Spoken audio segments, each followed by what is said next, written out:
কত ফুল নেয় জনম ফুলের বাগিচায়, মায়ের চরণ পাই জবা শুধুই মায়ের ইচ্ছায়। জয় মা তারা, কেমন আছেন সবাই? আশা করি মায়ের আশীর্বাদে সকলে ভালো আছেন। এখন বাজে সকাল 10টা। চলুন ব্লগে শুরুটা করা যাক জগৎজননী মায়ের দর্শন দিয়ে। আর এই হচ্ছে আমাদের জগৎজননী আনন্দময়ী শিলাময়ী মা উগ্রতারা। মায়ের ভালোভাবে দর্শন করুন, নিজেদের মনের কামনা বাসনা মায়ের কাছে জানান। মায়ের এই অপূর্ব রূপে দর্শন করার পর কমেন্ট সেকশনে জয় মা তারা লিখতে একদমই ভুলবেন না। লিঢো পদর পিতংহি শবরীঢো ঘৌরাট্ট হাস্যপরা খর্গ ইন্দ্রি বড় কর্ত্রী।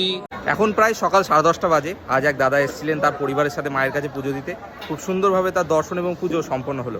এখন দোকানে নিয়ে গিয়ে তাদের আশীর্বাদ, চরণামিত, প্রসাদ সমস্ত কিছু দেব।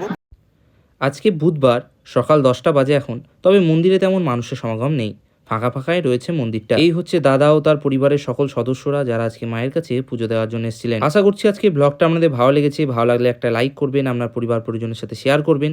সঠিক যোগাযোগে তারাপীঠ আসুন, আপনাদের অনুভূতি অন্যরকম হবে। সকলে ভালো থাকবেন, সুস্থ থাকবেন। জয় মা তারা।